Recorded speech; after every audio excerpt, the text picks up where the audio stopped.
1, 2, 3. Close enough. Yeah, one more. 1, 2, 3. There we go. That's the ticket. Nice. Hello, everybody, and welcome to another episode of Not Everything About Nothing. And Nothing about everything. Clean, smooth, love it. we got it. Got it in one. Smooth like butter. It just took a second. This took a second. Needed a pause. Yes. For dramatic effect. Sorry, continue. No, that's fine. Hey, welcome back. Glad to have you here. How have you been? You beautiful listeners, you. Is How have you been, audience? Hey, audience, how you been? You haven't been calling lately. I love that you bring in the roast audience. It's good. Audience, yeah, right. Mm-hmm. I just listened to the episode, the last one we put out, right? I think it's the fourth one, or maybe the third one. No. And what? Either the fourth or the third. Okay. Yeah, because when I listened to it, it was we came up with the idea of calling the nicknames of and I struggled a lot of saying Astarians or whatever. You mean like how you struggled through that sentence right there? No, I didn't struggle through the sentence. I was just struggling of Generally. Yeah. Through life. General. Yeah. That's respect. That's respect. Yeah. English isn't my language. It's All just right. wrong. No, it is wrong just in general, but you know that's the language people have chosen. Yeah. This isn't about what we are going to talk about, but English in general is just so freaking weird to speak. It is weird. Yeah. It's very weird. But I have to admit, it's so much easier to find some words that is describing feelings or whatever is coming up in a like normal conversation. So I tend to use English words instead of Swedish because I forgot the Swedish one. I mean, yeah, that's where you start borrowing words because certain words either are more descriptive or they just feel better in your mouth. Yeah. Yep. The issue is the people I talk with and I do this kind of stuff, they don't understand the word. Oh, that's too bad. Yeah, so they want the Swedish word, but I don't remember the Swedish word, so I use the English word. And I'm like, yeah, so because of this, I do this. And it's like, what the fuck are you talking about? I do that too. Also, sometimes I forget a word, and I try to, but I can remember the English word. So I'm like, what's this in our native tongue again? Yeah. I forgot. Yeah. I get that problem, but I switch them like interchangeably. It's whenever I'm talking in Swedish, it's like, oh yeah, the English word is this, and then when I'm in an English conversation, it's like, what's the English word? I know the Swedish. Mm-hmm. When I was in Egypt and I talked a lot of English there, a lot of times I was like, oh, I want to say this word in English, but I can only say the Swedish word. Like you said, it's interchangeable. It's super weird.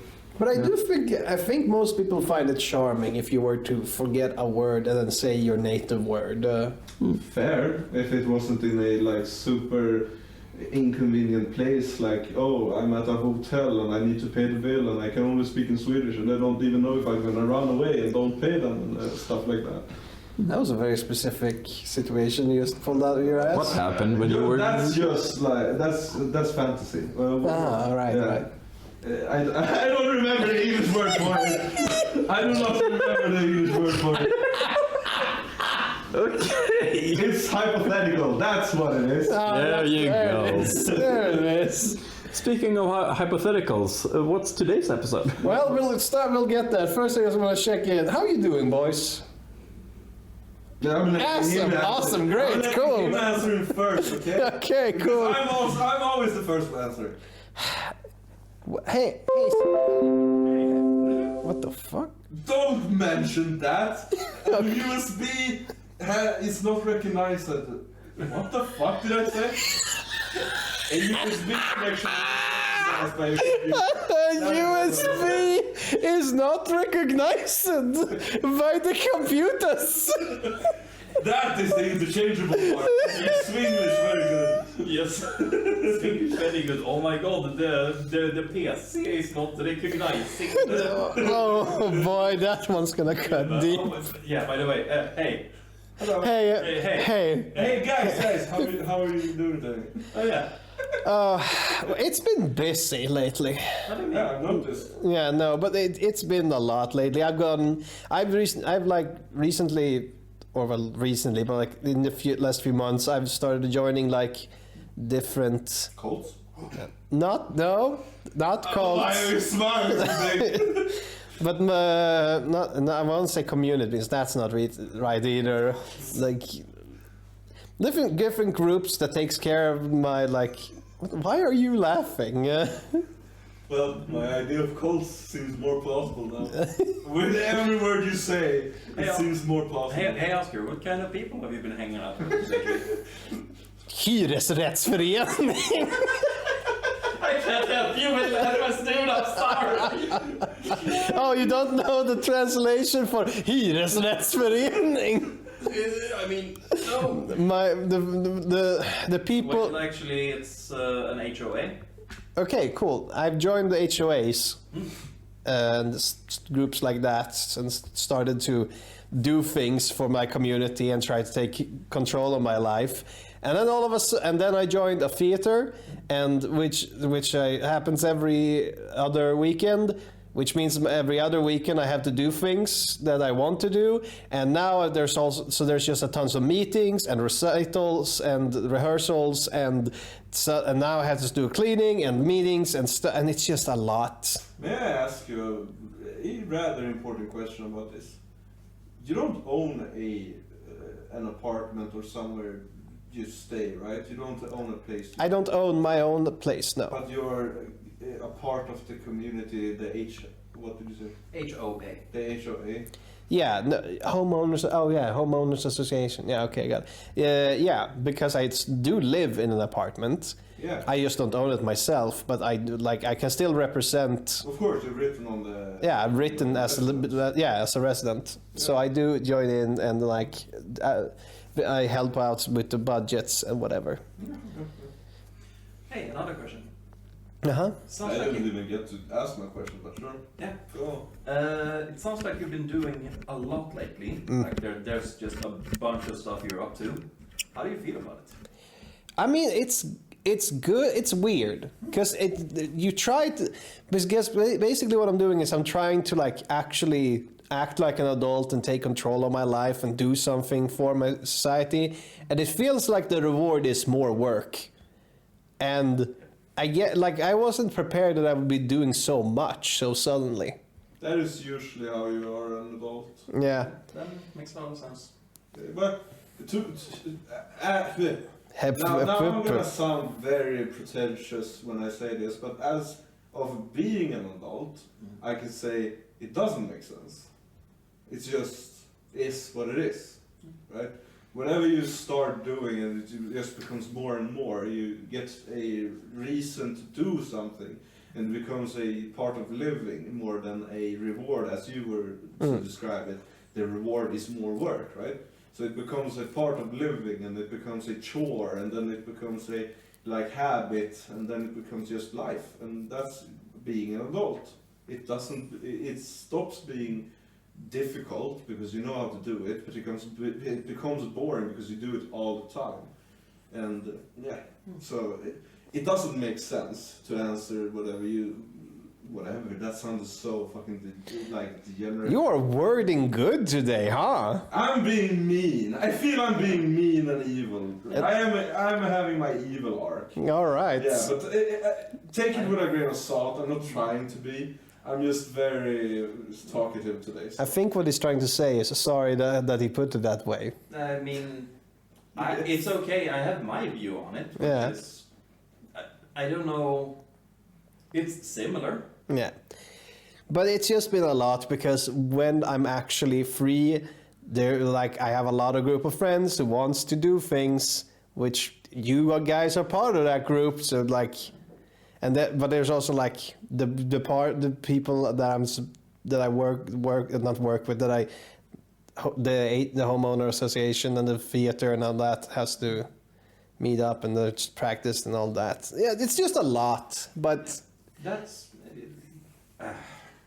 okay. Okay, my mic is on. Okay, there we go. Yeah, so the question I had for that is like, yeah, it sounds like there is a lot. I mean, you have the homeowners association, you have the theaters, you have friends, you have a lot of... It sounds like you just have a lot of stuff to take care of. And that's why, specifically why I'm asking, how do you feel about it? How do you feel about the things you're choosing to do? I mean, it's fine so far. It's not like, because the theater is at least something I'm passionate about, and I don't have to do it that often because I don't have like a humongous role. So it's mainly every other weekend that I have to be there. Still, which is still a big commitment. Weekends are like very special. Yeah. But for the other ones, like just recently, like this Wednesday, I went to like the communens, what do you call it? HOA meeting, and it was like boring as hell because I'm living with my mother. We only have one vote per household, so I couldn't vote. And basically, we were only there because one of our neighbors was to be. Basically, it's a bit drama because there's basically an internal coup going on in the HOA where one of the members have been wanting to actually do things and make a difference, and the other members who have been sitting there for like 50 years are like, that seems like a lot, and want him like out of the board. And so he asked us to come and vote for him to stay in the board, and that's really the reason we were there. Did learn a bit about the history of Haninge, which was interesting. But other than that, it was just like there was a preamble, and then there was a lot of, all right, everyone here, are we going to keep the members? Are we going to do this? And then, so like, after a while, and then it just started, then they started arguing, and there were a lot of nitpicking. Usually a HOA here in Sweden, we have meetings and we have a vote. We can vote for the chairman and the board leader, or whatever it's called. And then they take a cognitive decision to do things accordingly to the one who has been chosen, right? Are you not doing anything like that? Are you not taking...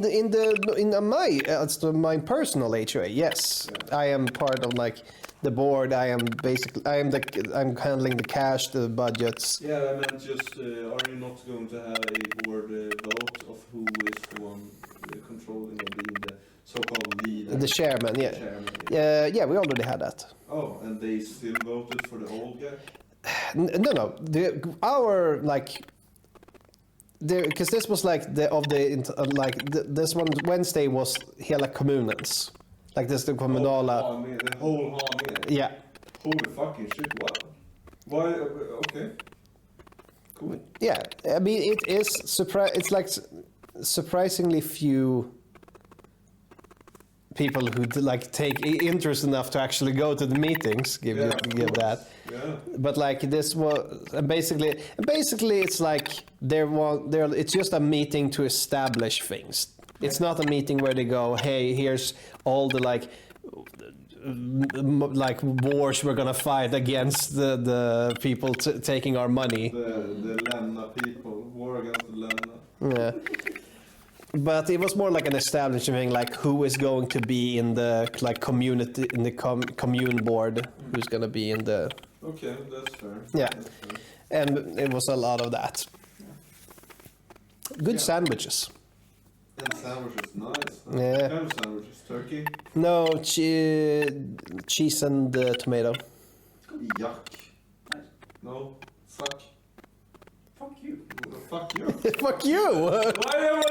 Why you can't Tomato. Fuck you. Tomatoes are good for the sphincter. But it sucks to eat because it tastes bad. It does not taste bad. Don't be a Tastes child. disgusting. You're a child. I'm a child of a grown-ass man. Not until you eat your tomatoes, young man. I'm eating all other vegetables. Not All of them? Almost. No, well, not broccoli, not cauliflower, not corn, not peas. Not peas. Yeah, not peas. Okay. Not a nut peas.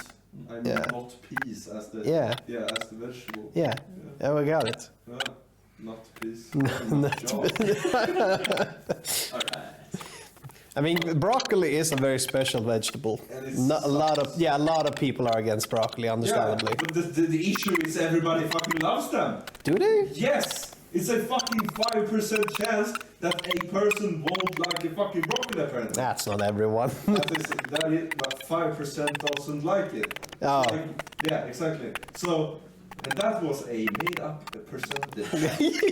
No. We make up numbers for dramatic effects on this show. Exactly. But to be fair, I have met... That is more 95% chance true.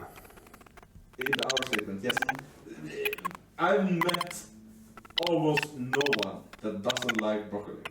You don't like it, I'm not a huge fan. but you can eat it. I can eat it. You suck. You like it. I do. You suck more. So I have people around me that actually can eat or like fucking broccoli. And broccoli is such a big vegetable in the world, at least in the Scandinavian world, right? It sucks balls. Everything either has fucking corn or broccoli in it. Do you not like corn? I hate fucking corn. My God. Corn sucks ass. No, it doesn't. It It's does great. suck ass. It even comes out as you eat it. It fucking sucks. It is so shitty. Literally.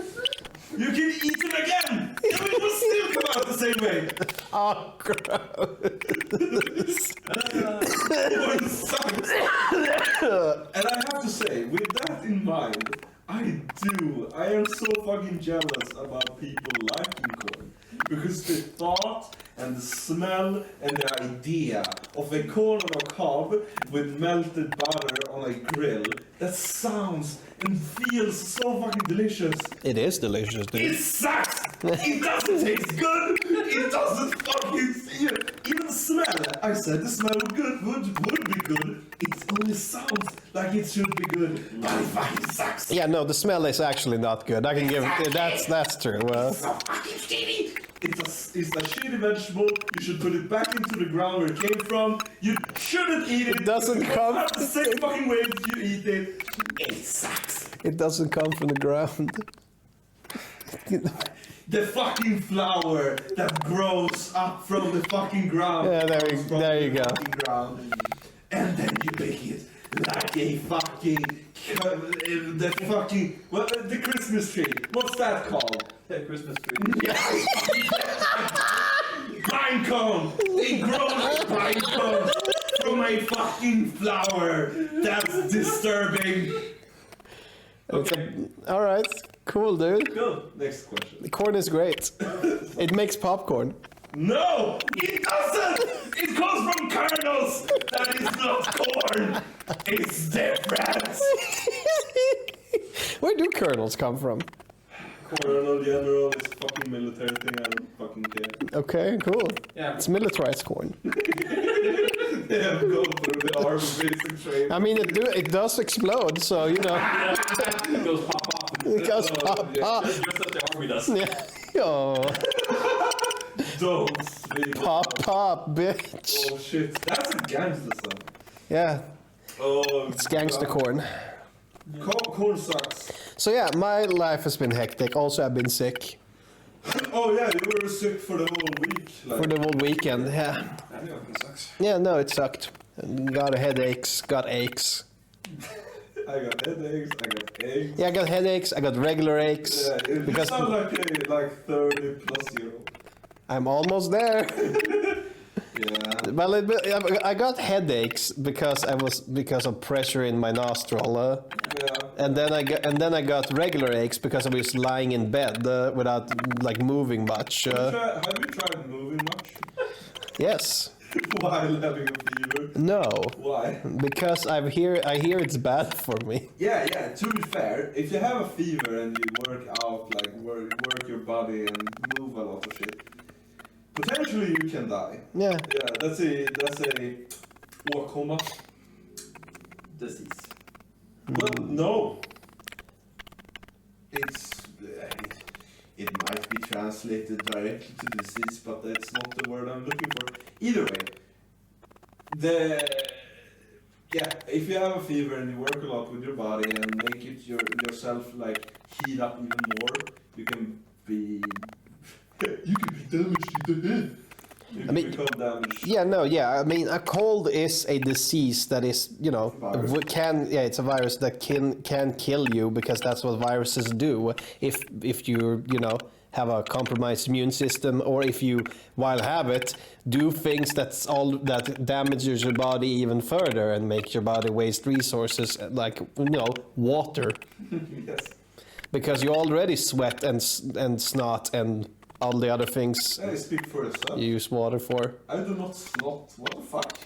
All right, Yeah. cool. Yeah. Nice. Only when I'm sick. What are we talking about? Well, sickness. So the topic of the conversation. He said while your body already is doing that. All right. Yeah. And I take a lot of hot baths, dude. I never take hot baths. You live a sad life. No, it's not. It's great to take a hot shower, though. Showers are not the same. No, it's better. It's literally. It feels fucking great to be in a shower and you can just walk around and get in and out and do whatever the fuck you want while being wet and shit, and then you just take it. The fuck are you looking at me like that? In and out and do Only in whatever. the bathroom. Only in the bathroom. If I want to go out of the shower because it becomes too hot, I can check my phone and I can put on. Or you can video. turn the heat down. No, why? I'm gonna let my body adjust to the heatness. To the heat. Yeah. All right. And if it is too hot, I'm just gonna step out for a little bit, and then I'm gonna watch a video maybe, and then walk back in. And for everyone who's listening that thinks I am wasting water, I live in Sweden. Of course I did waste water. I'm sorry for everyone that thinks that's a bad thing, but I have a privilege. I'm a privileged man, and I'm not gonna live sad and not be happy just because I'm privileged. Thank you. Wow. That's not privilege, that's just entitled. Yeah, that is. I'm not sure. I'm an entitled, privileged man, okay? I have hobbies about like going out of the shower while having the shower off. You made your point. We don't need to piss off the audience even further. We're three white boys. We're entitled and privileged. Thank you. And we hope to become even more so through this podcast. Oh, I don't like self-promoting. I talk a lot of smack about myself. Yeah, no, Yeah. we should. I don't like being like what you did right there, self-promoting myself. Yeah, Yeah, I hate that. Feels wrong. yeah, it does. Sadly, you have to do it sometimes. How you guys boys been? I've been okay. I've been going through a lot, but I mean, a lot of like personal issues have finally been solved. Oh, So I'm happy about that. sweet. Anything you can share? Economical issues. That's great though. Hell yeah. Yeah. I love economical issues. I mean, solving them is the great part of it. Having them is the bad part of it. Kinda. Yeah. Kinda. Have you sorted something out to make it work at least? Yeah. That's great. Yeah. And that's great to hear. I'm glad about that. Yeah. As everyone should be. Everyone's listening, give him an applause for his economic status being actually bettering. Yeah, you better. You better applaud right That wasn't fucking a threat now. from me. That wasn't a threat, that was just... No, you ask, I demand. Because you ask, he demands, I'm gonna edit it out. Hell yeah. I just want my fucking friend to get a little praise for his work. Great. I Hey, appreciate that. I don't want that. but you can get from us. Good job, Fitting. I'm happy for you. Thanks. Good job. We didn't say our names this time. No, we didn't. I'm Oscar. I'm fading. And I'm Tom. I knew there was something I forgot. I didn't. I just waited for the moment to actually say it. But we have been sparring with words and We've been sparring with and words. conversation. Mm-hmm. Yeah. That's right, Dad. I don't argue. I'm sparring with words. I would agree to like change the whole vocabulary to make that a sentence that we use regularly. I mean, I feel like verbal sparring is just, you know, debating. Yeah, that's why I said sparring. I'm an athlete. I do like athletics stuff. I do verbal athletics. I don't, but boxing I do. No, you do. Verbal athletics and mental gymnastics. Yeah, that's what I was looking for. Yeah. I am using too much mental gymnastics during work and stuff. And every time you have a point to make. Don't get me started. Okay, I won't. How you been? I've been great, as always. I'm like the happiest man alive. Sweet. Anything changed in your life? Just take a minute to actually think about that. That's fine. He can end it out to silence. No, this is gonna be part of it. Okay. I don't have a choice. Listen on this. Nope. He doesn't have a choice. No. Don't talk to the audience. Just answer the question. No, well, we had a schedule. I'm in a World of Warcraft guild, and I have a schedule to follow, and we changed the schedule a little bit, but it didn't work, so I had to change it back. So not much more than that. Nothing more had changed. I work a little bit more than I did during the winter, and that feels like a little bit shitty, but also like the word I'm looking for is flourishing. Like it feels nurturing. It feels good. It feels better to know that I'm actually doing stuff. Damn, where did all those words come from? Yeah, It feels fulfilling.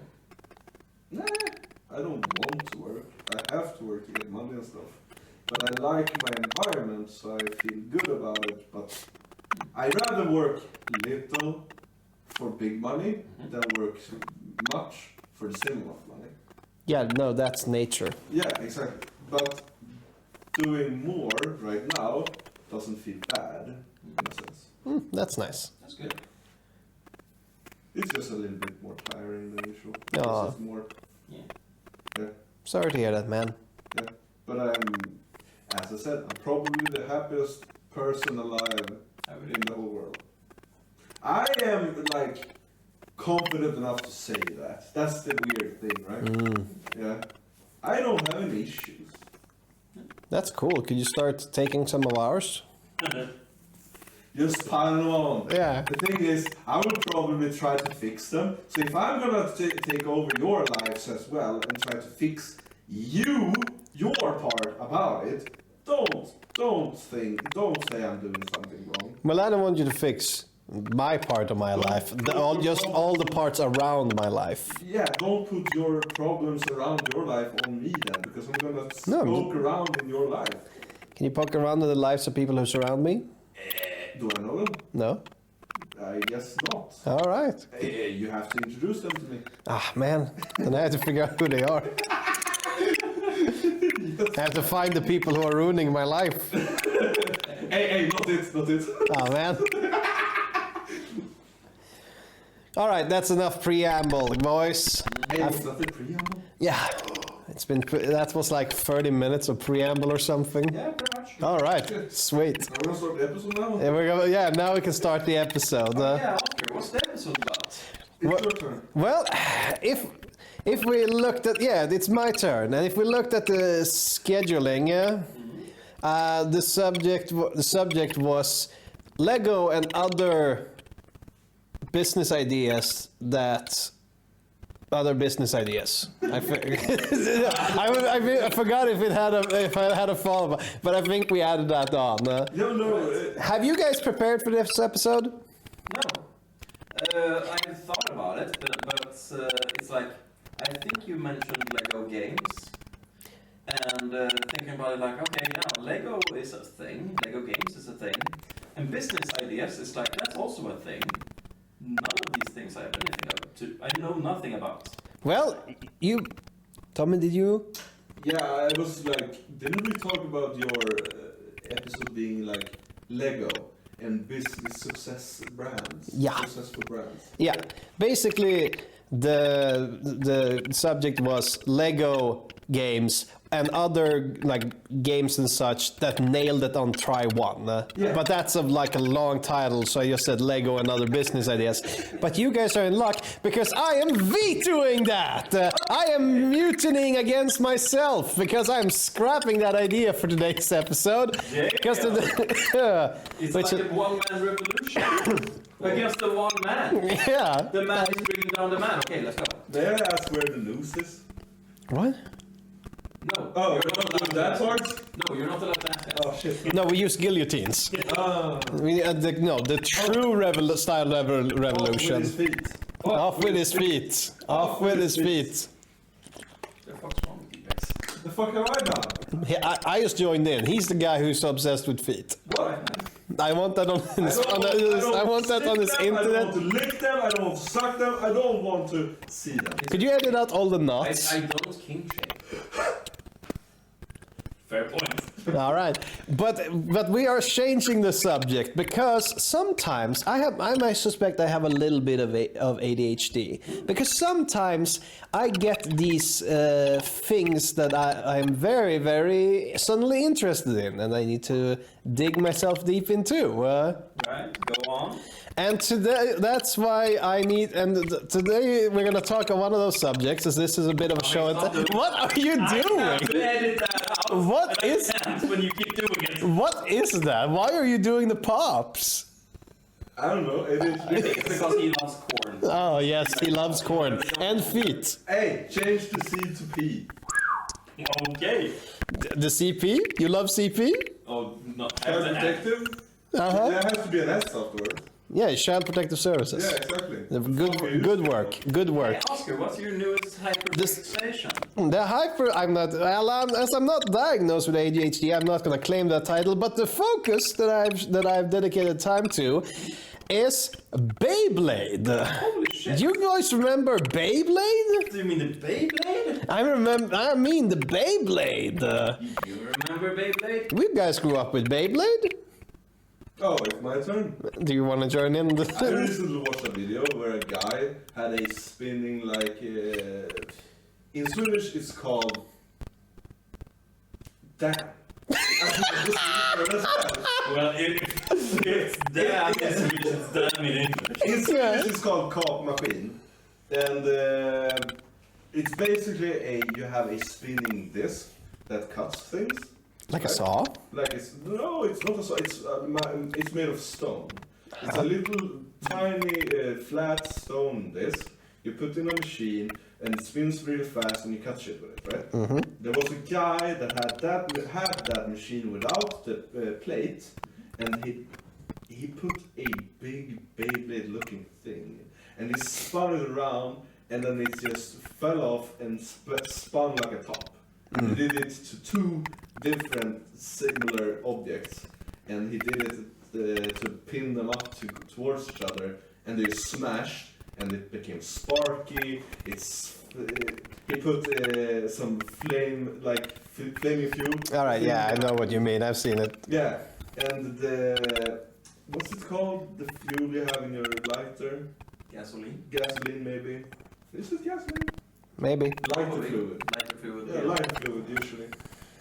And we put it on fire, and the big metal tops, they spun and hit each other with flames. It was so cool. Nice. Yeah, I get your fixation. yeah, I approve.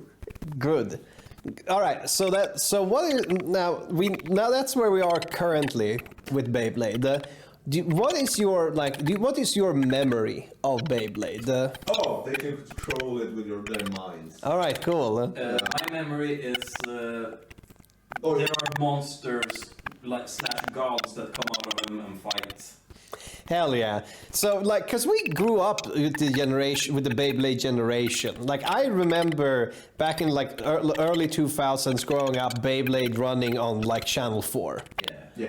Well, was it 5? Could be 5. It was one of them. It was one of the main channels. Showed Beyblade. 3, 5 or 4, because there was... I'm not going to jump the subject. Sorry. No, go. That's fine.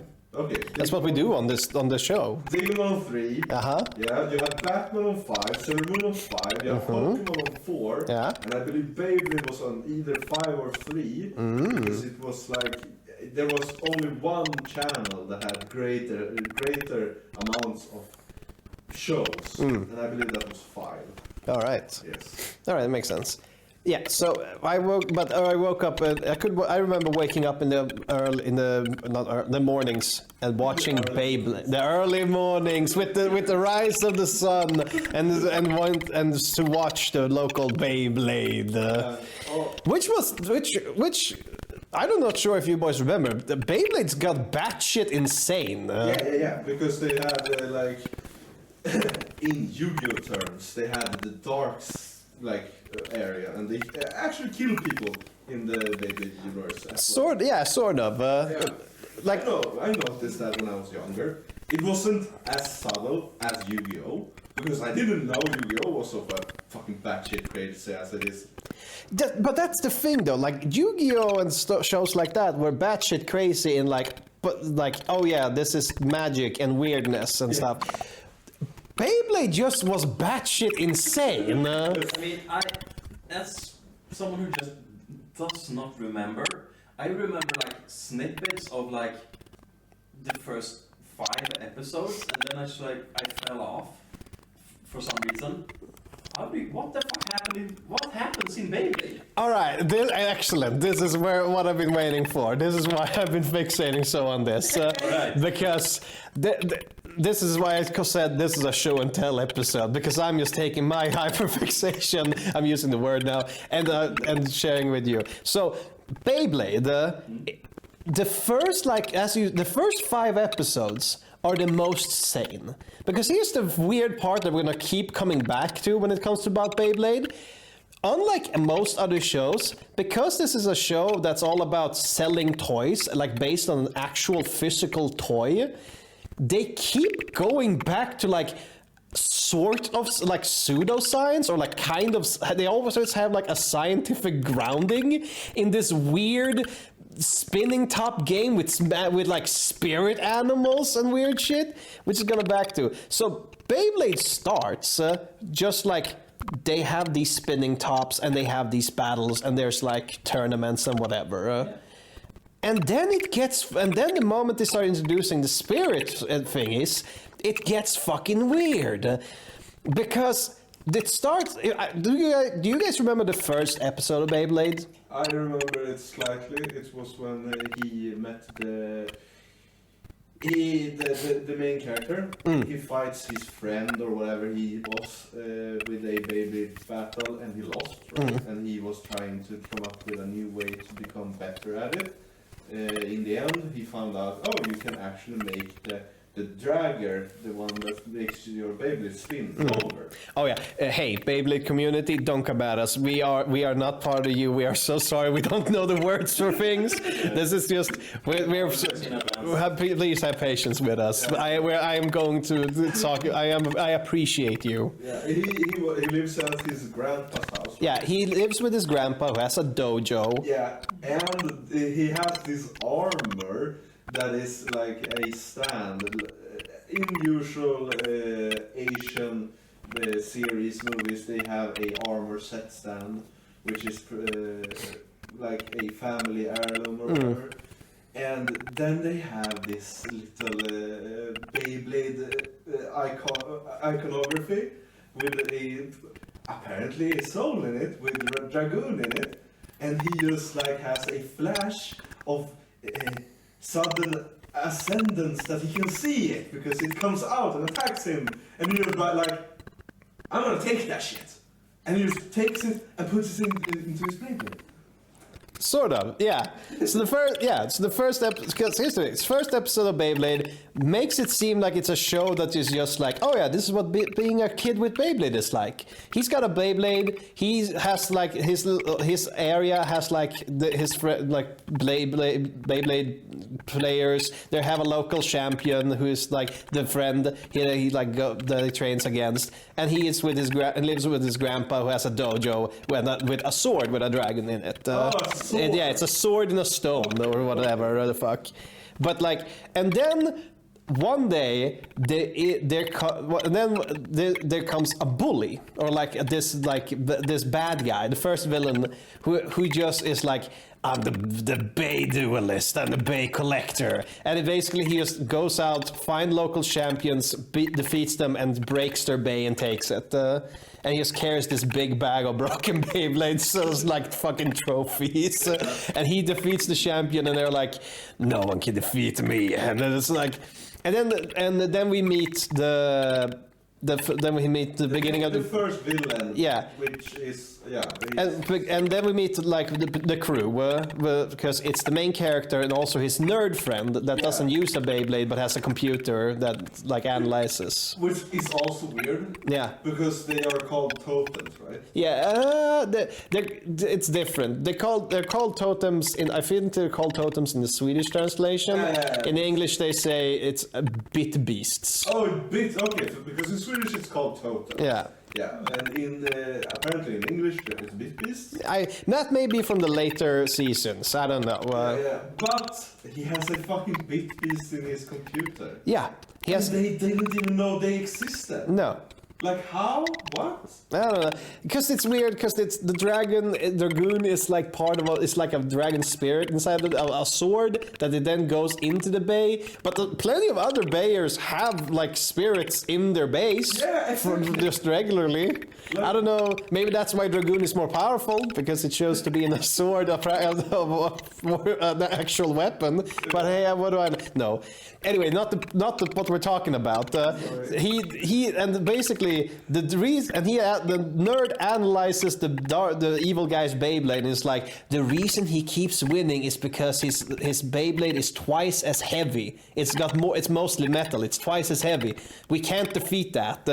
All right, it's like, how do we defeat it? Well, you need to go faster. I can do that. How much fast? 4 times as fast.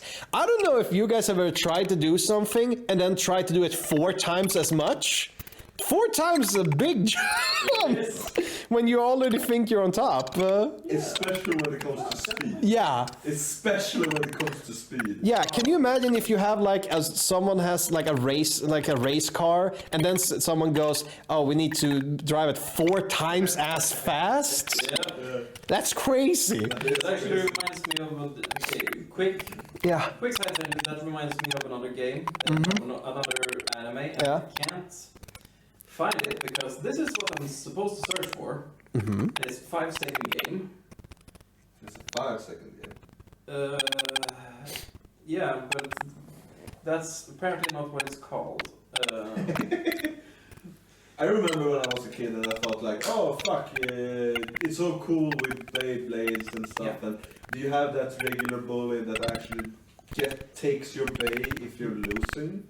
Because when we were kids, at least in my school, we had Go-Go's. And when you played a game with Go-Go's, one of the games that we did was you had a Go-Go you wanted to bet with. And then you threw it against the wall, and the one coming closest to the wall after hitting the wall is the winner. And then you can take the other one's Go-Go's. That's how we played it. Yeah. And that's the only like gambling or whatever kind of same category as the one you described we have done in my school. But it felt so natural to see the show use a protagonist that actually takes your Beyblade as a trophy if they won. Makes sense. I was gonna say, found it. It's a battle game in 5 seconds. You see the blonde girl? Yeah. Yeah. To your point about doing something 4 times better, her specific superpower in the show is literally quadruple strength. Oh. It's not infinite strength. It's not, oh yeah, 50 times or anything. It's specifically quadrupled because quadrupled is insane. Yeah. Yeah. Yeah, exactly. Doing something 4 times as good, that's crazy. Doing something twice as good is already crazy. Yeah. Like everyone, like anyone who knows anything about how improvement works, it's all about increments. Yeah, imagine someone just, oh, how many push-ups can you do? Just show me. And they do 20. And then they come up like when he's done and he all sweaty and like, yeah, I can do more. Mm-hmm. And the guy comes up to you and says, yeah, can you do that 80 times tomorrow? Thank you very much. Yeah. Otherwise we will blow your head off.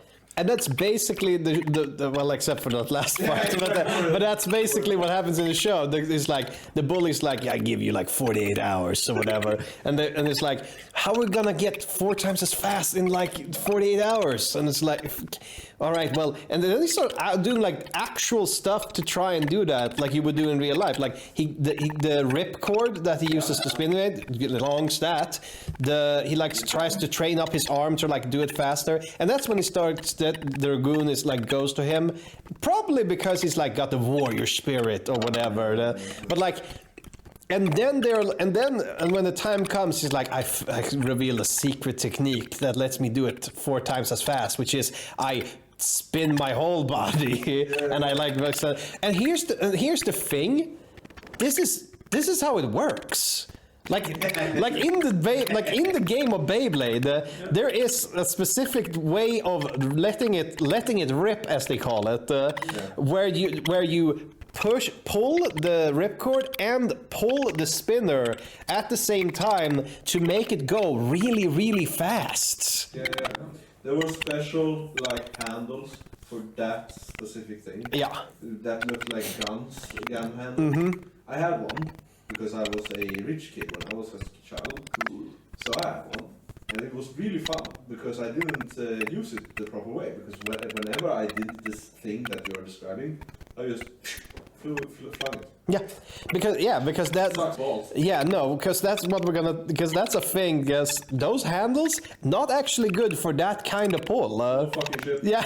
Yeah. No fucking shit. No fucking shit. That sucks balls. Yeah, but it does have a purpose, and we'll get into it because that's just. And then he defeats the bad guy because he's super fast. Running, jumping, spinning, fast handling, and move. And then he starting his journey to become like a master blader. Like he joins in tournaments, he trains and stuff. He starts getting his crew, getting his ally, getting his rivals, and that's like the first part of Beyblade is probably the most like realistic, because then it's just like it's still crazy because like they got totems and they like the blades spin and seem to attack on their own will and whatever, or them control it. or by same the Pokemon rules where they just command it. And that's fine. And also it starts doing like they also do weird fucking Beyblade acrobatics where they start like jumping between platforms and like this is just so weird, so wild. So good. Yeah, no, it's great. Yeah, how can you make a spinning top interesting? That's how you do it. Yeah, but we're getting into it because the first part is the only part that is sane and realistically bad, because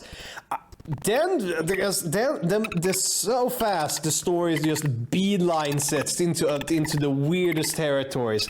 I don't know if you boys have ever seen this episode. They face Dracula. The fuck? Yeah, there's a blader that has Dracula as its totem. And a mummy. And a werewolf. And a Pegasus. Well, that's I think, not sure that's the same group. That's the same group? I think so, yeah. Yeah, cool. Is it not? Am I getting this wrong? Is this the next? I just know that Pegasus comes up later also, like in later seasons. Yeah, Frankenstein. Sorry. Yeah, it's Frankenstein, yeah. And it's so wild. Do you know? Because the guy. Do you know how to defeat Do you know how to defeat them? No. Can you imagine how they defeat these like classical fantasy or horror novel monsters? I mean, I can just imagine, for some reason, like, they strap wooden stakes to their Beyblades. You are dangerously close to the answer, my pal. How did they defeat the Frankenstein? Well, they set their blade on fire. Because Frankenstein's scared of fire. How did they defeat the werewolf? They put a silver coin on that bitch. And so his totem becomes silver and can take down the werewolf. Like, and they make, I don't know what they did for Dracula. Probably find him in sunlight or some shit.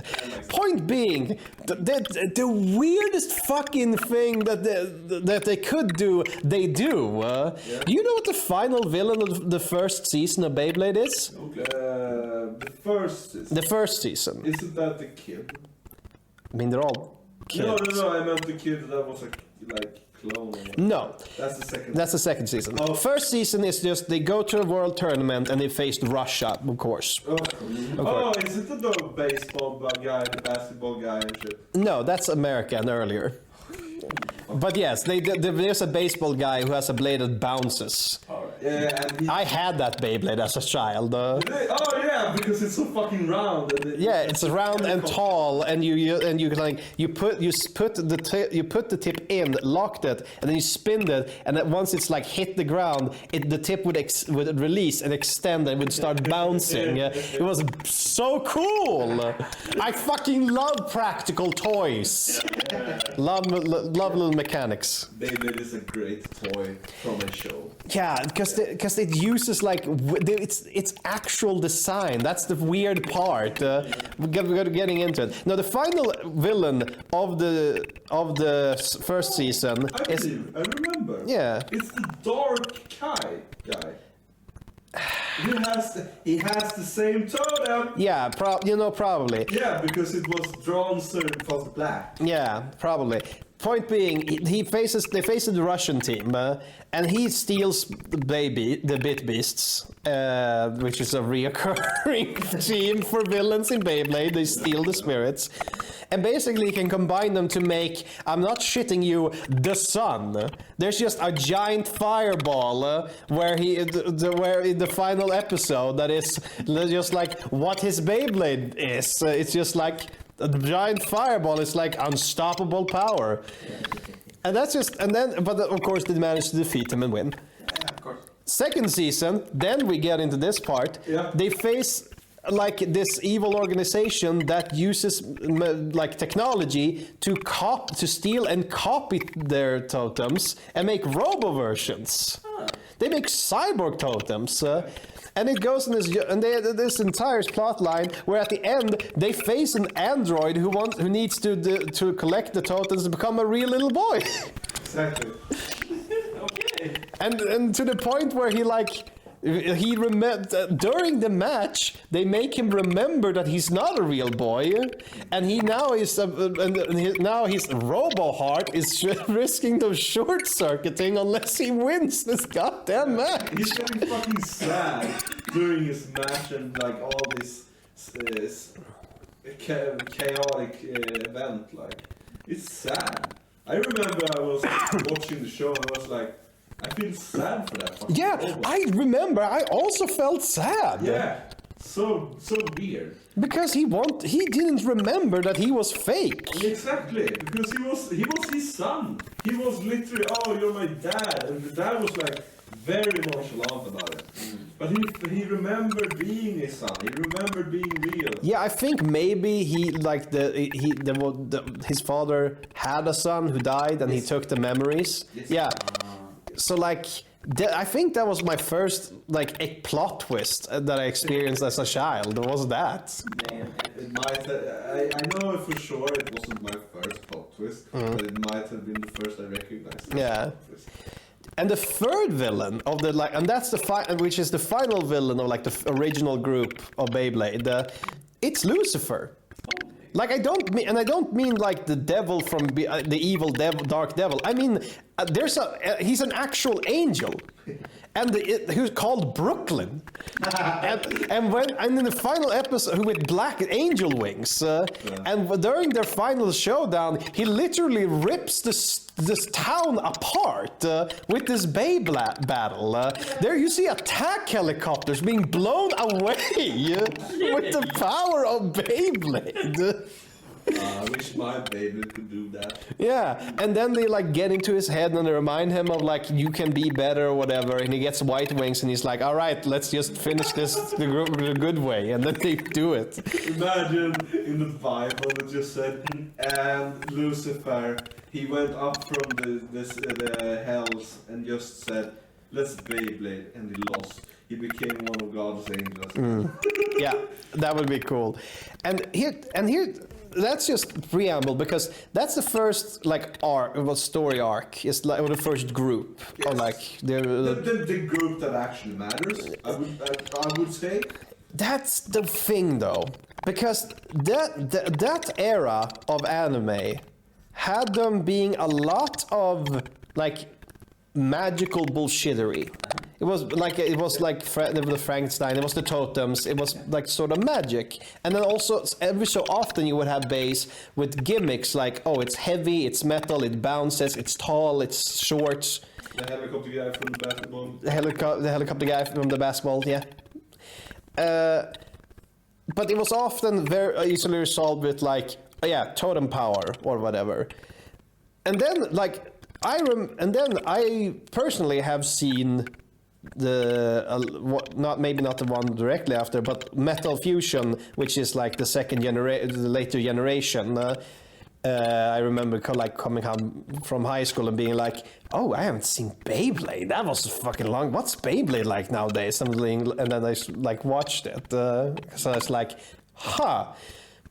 because Beyblade Metal Fusion, this generation of Beyblade, basically changed the formula because they still have the totems with power. Like there's a lion totem that creates tornadoes. It just does that. But they also just really added up the gimmicks to like to the point where like, wait, is this how it works scientifically? And the answer is kinda. Like, what kind of gimmicks do they have? All right, so excellent question, Finning. I'm so glad you are going on this ride with me. Yeah. Love being a co-host with you guys. So one of the gimmicks, like the main character, just has a Beyblade that goes fast and hits hard because he has an attack type Beyblade. Because that Beyblade can be categorized in attack, defense, stamina, and then balance in the middle. Doesn't really do better against anyone, doesn't do worse. And then there's a rock, paper, scissors thing going on with attack, defense, and stamina.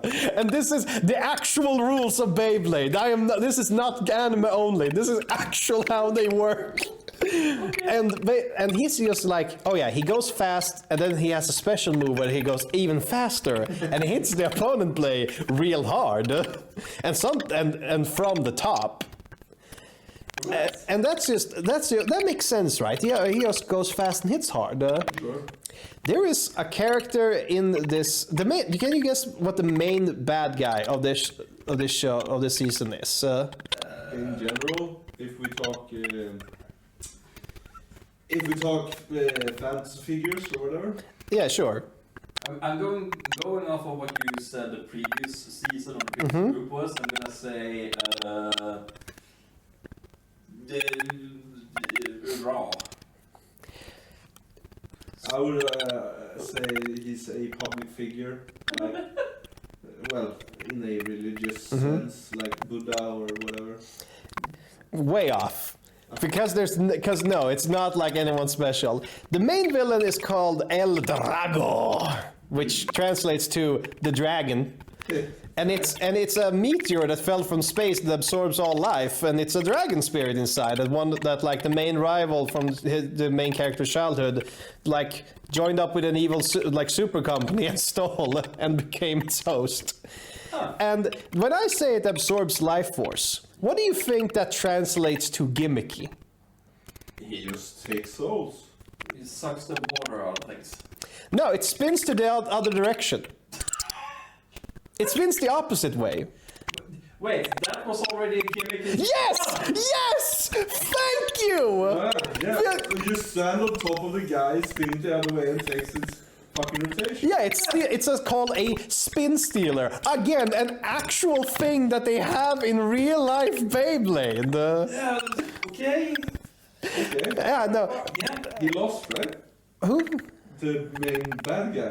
Yeah, no, yeah. Yeah. Yeah. Because that just they beat him in season 1.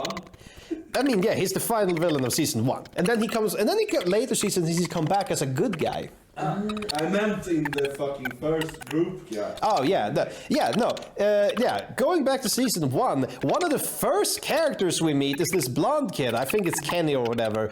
Who? Kenny is the one with the computer. Oh yeah, we meet this blonde kid who owns a bay shop, or his dad owns a bay shop, and he fits the main character. And the whole thing he does is like he fucks around by letting his blade spin in the opposite direction. And that was that's just a thing that he did. And now in Metal Fusion, that's the main bad guy's gimmick, is that he spins the opposite direction and steals the energy from the other bay. And then when he wins, he steals their soul of the blader. Yeah, which is so crazy, but that's like the most understandable gimmick. There is a kid in this season. They have fucked. Everyone has their own gimmick because they're based on like constellations. So everyone has their own gimmick. We have a crab guy who just cheats. Oh, no. Yeah, he just cheats. What the fuck? Is that his gimmick? Yeah, that's it. He has no special moves of whatever. He's no good blader, but he cheats. Like they are on this island where they have this battle tournament style that everyone just face down. He gets bladers to duel him in an area full of crabs, and where only his blade are in the safe zone. So everyone else's blades just get taken by crabs. He also gets them knocked off a cliff, and he also has throws little pebbles at them. Yeah, no, he just cheats. That's what he does. What happens if he doesn't pay close to crabs? He loses. He gets his ass whooped in every other situation. Fucking useless loser. There's a one blade. It gets wild. There's a blader who uses the Capricorn, and his whole thing is like he's a sniper. By which I mean, he sends the main rival is in this town, gets a message that says, "Blade me here and now," and then out of a window, the blade shoots through and starts bouncing on the ground in front of him, and he's just like sitting there with like a scope and his blade and just aiming to and he's just tracking the guy and just repeat it, and do you know what the main rival does? He just walks away. He walks away, ignores the guy completely, and he just keeps walking around town so he can figure out from which building he's being sniped from. And then when the guy loses track of him, and he's just like sitting there with his blade like ready. Which, by the way, he probably has to go down and pick up his blade and then go back up. I don't understand how that would work otherwise. But he's just sitting there in his little sniper nest. And then suddenly you just hear tink, tink, as the guy has figured out where he is, snuck up on him, released his blade from behind, and said, "If we're gonna do this, we'll do this in the arena. Join me in the tournament, and I'll face you there." Like which would be if we had an action movie, would be the equivalent to someone, the secret agent, getting sniped, figuring out where the sniper is nest, and then walking up to the sniper with his handgun on behind his head. This is some fucking John Wick shit. I mean, I want to spoil a movie so bad, so I'm going to do that. Do it. I'm going to spoil The Equalizer 2. That's the finale of The Equalizer 2. Okay. I'm done. Yeah, wait, is that the meme where they have someone where they're in church and they're one in front and someone behind them and then someone behind them and then a sniper? No. Not that. No. It's just a cool ass action movie. First one was awesome, second one was awesome, but yeah, literally they just, in the end of the second one, they go to a hometown and he's being chased by army dudes.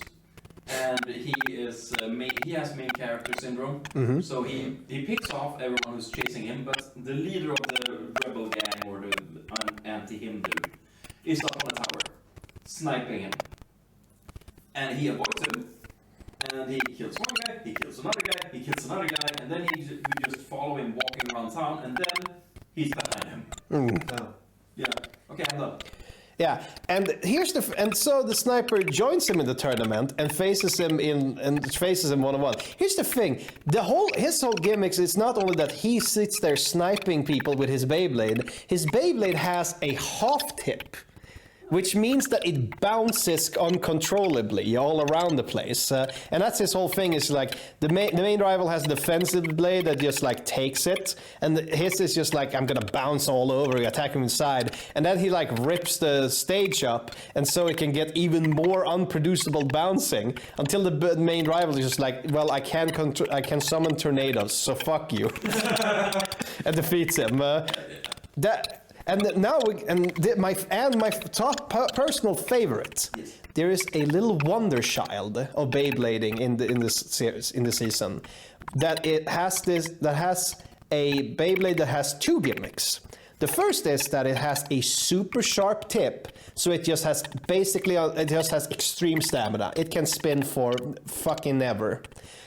In addition, which is everything he needs, because the ability of his Beyblade, he has the scales, whatever they call the Libra, yeah.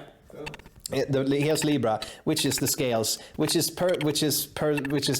anamorphized into a bat. Mm-hmm. Any guesses on what his ability is? Tackling. No.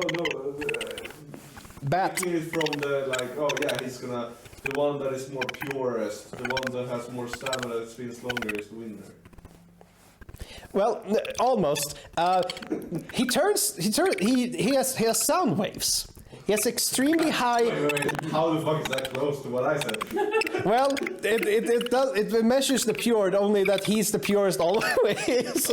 Because he only needs stamina, because he has because his blade produces extreme high-pitched sound waves that turns all rock to sand. Wait, what? Yeah, but because it shakes things. It's sound waves. It shakes things. Yeah, this is what I mean when I get like, is this how it works in science? Kinda. It's by big leaps. Big leaps.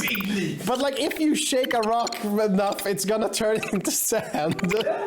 It turns into shards, that turns into shards, that turns into rounder shards that come in sand. If you have a sound high enough, you can break a glass. Not stone. Stone is... sand is glass. Sand is rock. Yes, very big leap. Very big leap. But like you said, I can see the thought pattern. Yeah, to be fair, this is also the season where he spins his blade fast enough to create a vacuum. Anyway, he produces sound waves. So he just turns rock into sand, and so all the other blades that face him get trapped in sand. They just spin down. But how doesn't he get spin in sand? Because he has the extremely sharp tip. Okay, I think I get it. And also, I think just everything except under him. I don't know, man. It's a children's show. I'm letting you. Yeah, but it just goes crazy, and it's just like, here's the thing. Like, there's always just a line of obviously not science, obviously not accurate science, but it always is like. There's always like a scientific basis to it. Like, there's always just like, well, if we take this thing, this mechanic, and then we just turn it up to 11, that's Beyblade.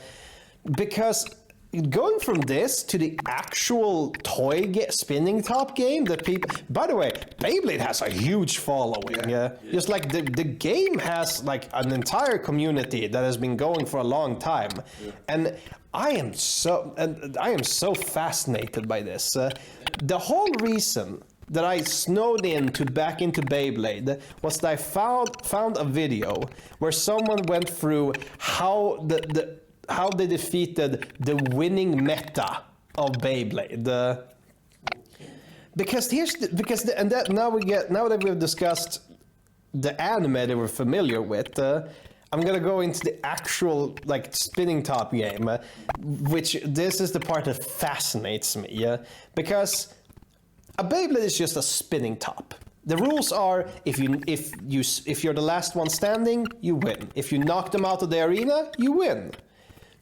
And then nowadays there's something called a burst, which means if you make the enemy Beyblade unscrew itself. Yeah, I've seen that. Yeah, that's cool. Yeah, that's a cool thing. That's just a thing that happens. Like they are spinning in opposite directions to each other, so if they collide, they will unscrew. Well, they're spinning in the same. Yeah, if they collide on the same place, they're gonna hit the point where like the whole thing is screwed together, and it's gonna unscrew and just fall into pieces. And so there's entire strategies where they're building Beyblades who are like the correct height to hit that spot. And like I mentioned earlier, and also and on the opposite end, blades that are trying to get that spot as far away from the attacking part of the enemy Beyblade as possible. Beyblade is an arms race. It's an arms race where you just try to find the most optimal parts to cover their weak points, hit the opponent's weak points, get as much speed, get as much away to make them waste as much speed. It's a crazy game that is like constantly fluctuating, weirdly enough, and that's what fascinates me. I'm gonna join them with my metal cutter machine. I'm just gonna spin it like. I don't know how fast those machines do, but at least like 1,000 RPM, and I'm just gonna rip it, and I'm gonna see their blades turn into mush. I wonder if I will be allowed to do that.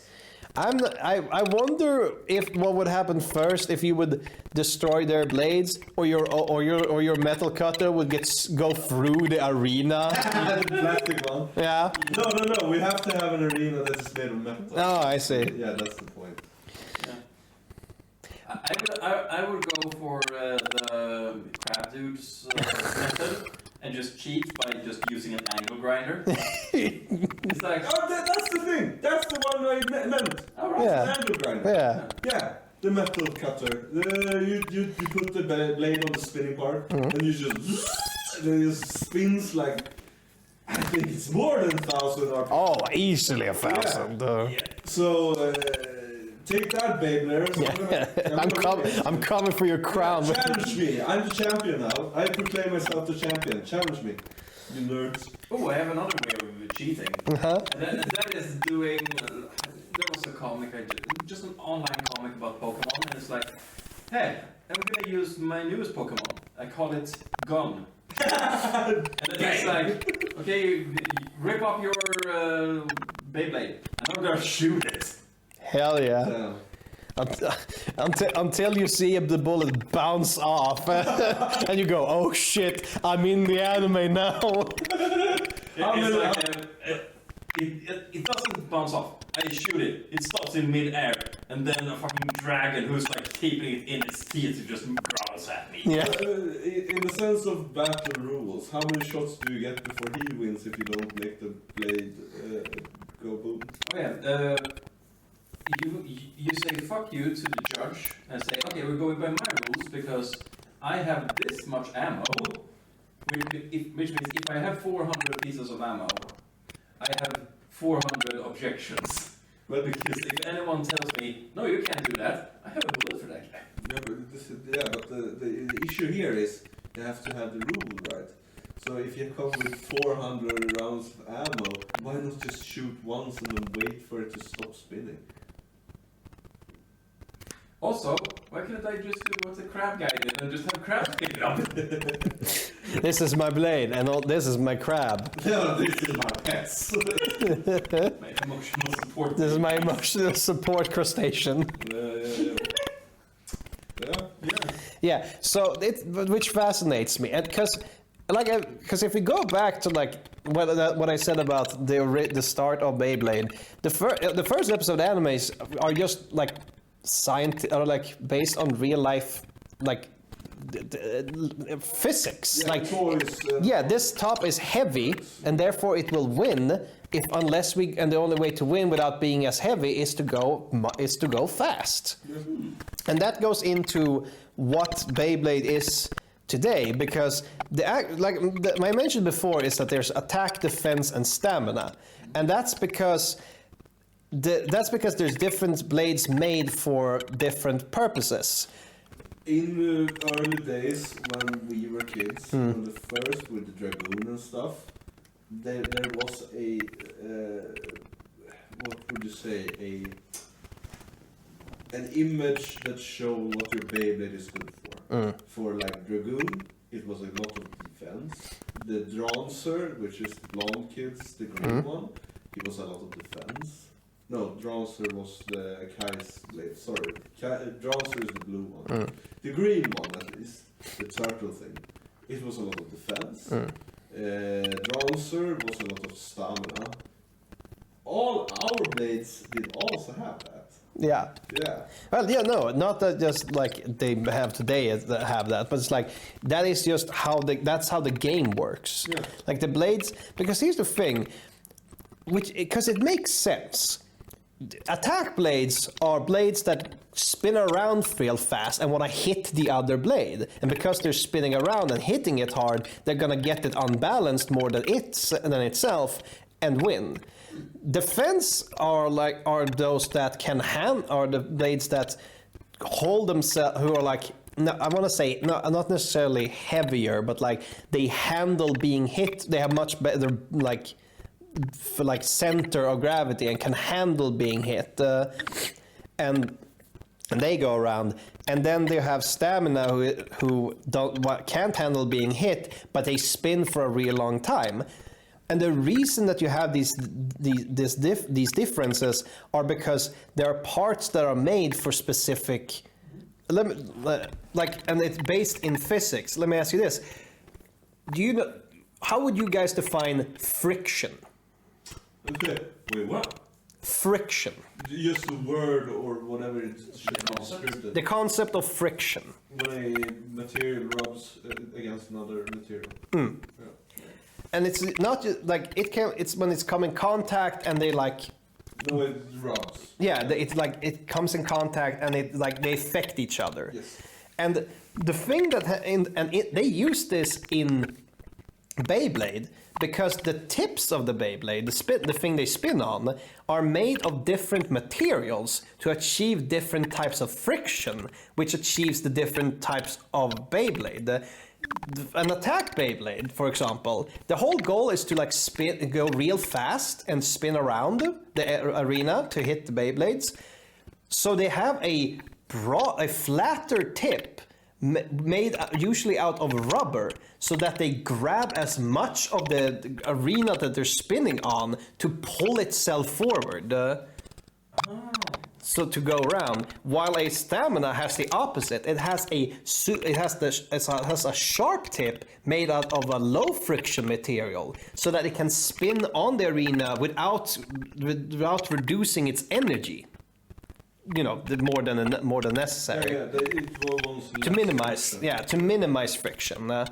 And that's just like, and it's crazy to me to think that like these are engineers working on a toy game, and just going into like such simple things, having such a major impact. Same thing like with the defense, like the attack types, and like the weight. Like if you have the weight like further in, again, you're going to have low balance. While if you have the weight spread, like if you have the blade for weight on the outside, you have like the weight, it weighs it down a bit more, but you also have more balance. And that's like a thing that the people who play Beyblade just have to consider every time that they go out, like, where's this thing's center of gravity?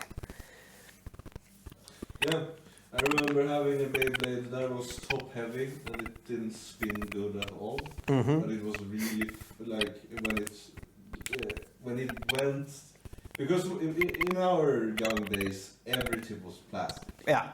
Yeah. Well, yeah, ours were plastic. They're metal now. Yeah, exactly. So when we spun it spun the same every time.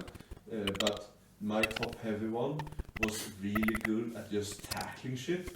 Because when it's tipped, it's more heavy than the thing that it's gonna touch. Mm-hmm. You just smacked the other one into the side and it just spun around the arena. I can tell you though, I lost more than one with that thing because it was, as I said, Yeah. top heavy. Yeah. So when it fell, it fucking killed itself. Yeah. Yeah. It was useless, but Yeah. it was fun. Yeah, usually the taller the worse. Yes. Except that's not true in Beyblade, because remember what I said about I watched a video where they defeated Meta. Yeah.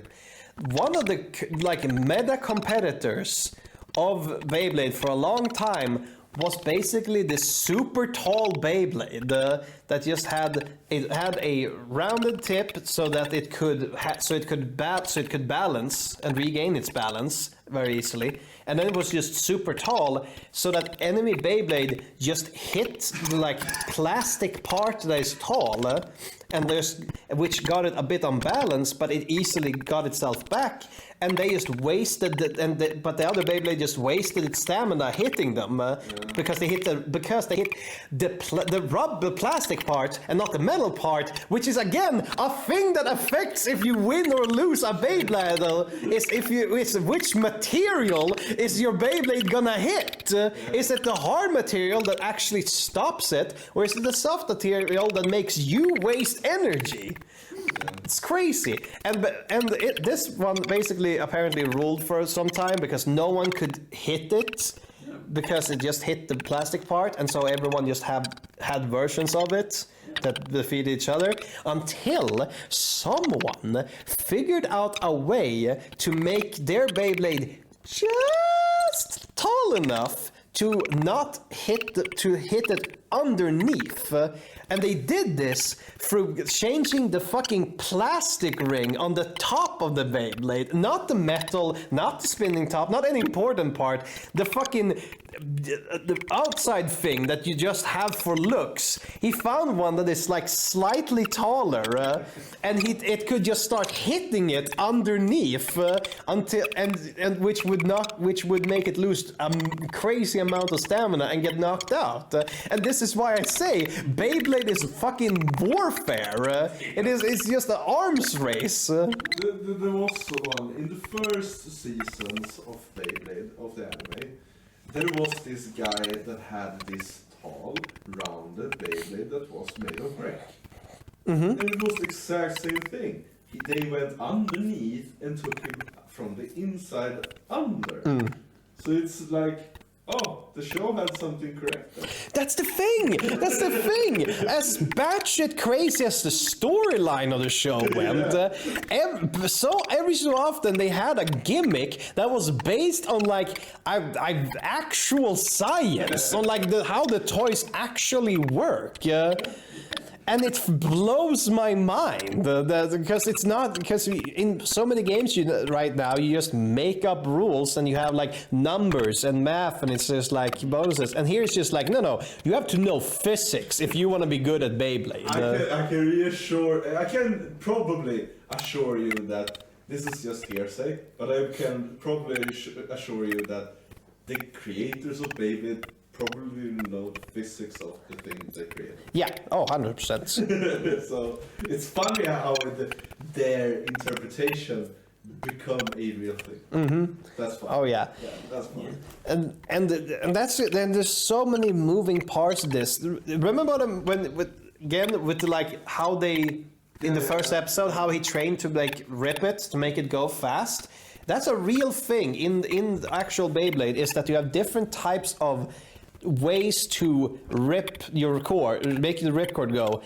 One of them is that, which is you pull back and extend your other arm, and you do that to get crazy speed. So, this leads the Beyblade spinning around real fast. If you have a stamina, it's real good. But if you like have an attack blade and your opponent has a stamina, where stamina Beyblades often stay in the middle and the attacks Beyblades go around the outside, if they're gonna like, it's gonna take time, and it's gonna. While there are other grips, one being where you like angle it downwards and let it rip, so that instead of spinning around, it spins like ovally in like a flower pattern, which increases the chances of your blade hitting the middle, where some blades might stop and spin. So you get them and then you have one that is just you hold it like straight and pull. And it will fall down, where it will like retain the most like balance. It's crazy to me that it's just they have so many like tiny ways, like changing the way they play their spin top game. It's amazing how it could, like in that era, a child's game became so heavy on innovative ideas and stuff. Exactly. Yeah, it's very cool. Like it's there because it makes me think that someday, maybe it even has already happened, that there's just like a prize-winning scientist just waiting to be inspired by Beyblade, or like a city engineer. You know, if we talk about like scale. Some people could probably say that planets are Beyblades in space. You know what? That's scarily valid. I'm afraid of. Don't let the anime hear you. I am like I am 50-50 on whether or not it has already been done. It would not make. They had one where it was like Roman gods, so it like they have probably had like a Uranus and Mars or whatever. Probably, yeah. And even and the fact that the anime is also just adapting to the game, because from what I understand, the current latest season is Beyblade X, which goes back to the roots of local tournaments, and basically there's this legendary blader named Axton, who's angry. Because his main rival is on his team, so they never face each other. So he drops out of his world-leading Beyblade team to start from scratch. But he can't start as himself, because then it wouldn't be fun and no one would take him seriously. So he has to come up with an alias. And so he becomes Blader X. Which no one would believe is Axton Cross. No, because Axton Cross has nothing to do with Blader X. No. And his whole thing is, and apparently this season's gimmick is that the Beyblade Arenas has like a rotator at the top, that if you hit it, it makes your blade regain some speed. And Blader X has a blade whose whole gimmick is that he can just hit that continuously. Oh, yeah. By the way, his main rival becomes Blader Z, so I don't know what to tell you about that. I just wanted to drop that in there.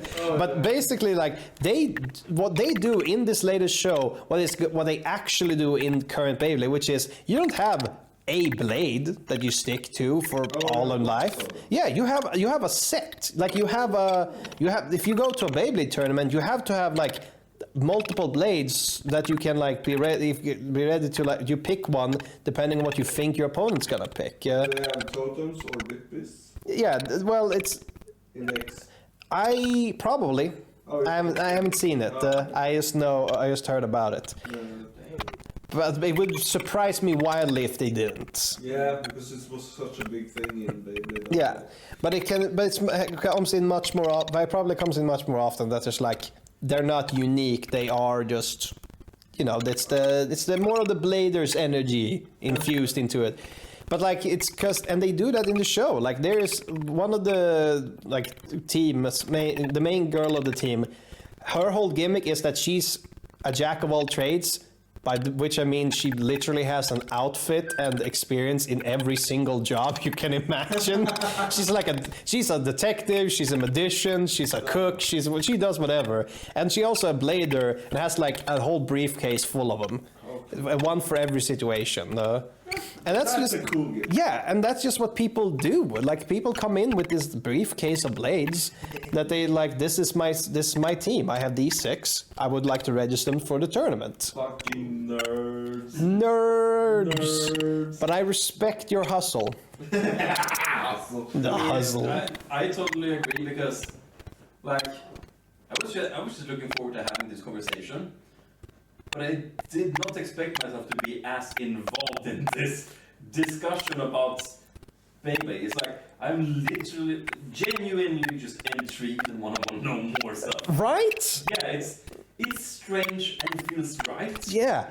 There are probably some like Beyblade historians who's willing to cover like what the meta has been evolved like and like how it's changed. 20 years. Yeah. Yeah. It's not that far yet. Oh, It's gonna be. Listen. We're not there yet. There are banned Beyblade pieces. There are pieces that are too powerful. In real life, that are too powerful, so they are banned from competitive play. Yeah, Wait, that's cards in Pokemon and Yu-Gi-Oh! Didn't you say that one of the seasons was about like a shadow underground stuff? Maybe. Yeah, I don't remember. Yeah. Maybe I'm just projecting, but that sounds like, okay, we have banned pieces, which means there's a black market fighting ring. Yeah, hell yeah. But that's the thing. Because in like card games and such, if a mechanic is too powerful, it gets banned. But that's like a made up thing. This is a physical item that is too well made to the point where they ban the use of it. Have they banned an angle grinder? Or is it just like the golden rule to not bring an angle? I think it might be like an honor thing, like it's an honor thing.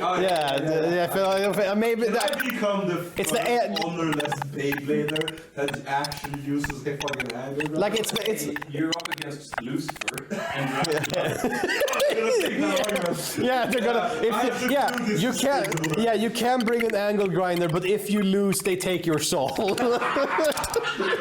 Hey, can I do it like in the shows that I just write my soul on a piece of paper? Maybe I don't know how it works. I mean, maybe it's Airbud rules. Nothing's against saying there's no rule against angle grinders. Yeah, exactly. Yeah, I'm gonna become a champion with an angle grinder. Okay, guys, that was amazing. Thank you for explaining. It was very intriguing, very interesting. I am very glad to have shared my fixation with you. I'm glad I got to get this out of my system. I'm very glad to hear it because it was very interesting. It was fun. It was an intriguing topic, and it feels like I'm taking over the show and completely stopping it right now. Yeah, but it's becoming a little bit too far into the episode, so I have to at least mention that. We can keep going if you guys want to, but you were very strict on the rule of 1 hour. oh yeah, we're already 30 minutes past. Yeah, I know. Excellent. All right. Then allow me as the host of this episode to wrap things up. Thank you very much. Also, before, Yeah. I'm gonna second what he said. This has been a fucking awesome episode. Thank you for bringing it up. And thanks for sharing everything. There's the official Beyblade YouTube page has like multiple episodes on the science of Beyblade. This is crazy. Thank you all for listening to this episode. I hope you enjoyed the me going into this subject. Whatever went through my mouth. I kind of zoned out for a few minutes there. Whatever came out of my mouth, I hope you enjoyed it at home, and I'm happy my fellow hosts enjoyed it. Yeah, it was very fun. Yeah. It was intriguing, and I've said it 3 times now. Intriguing and interesting. So. Thank you very much. All right, I wish you beautiful audience a wonderful day. I am Oscar. I'm Connor. I am fitting. And this has been Everything About Nothing. And Nothing about everything. Take care. Bye. Let it rip!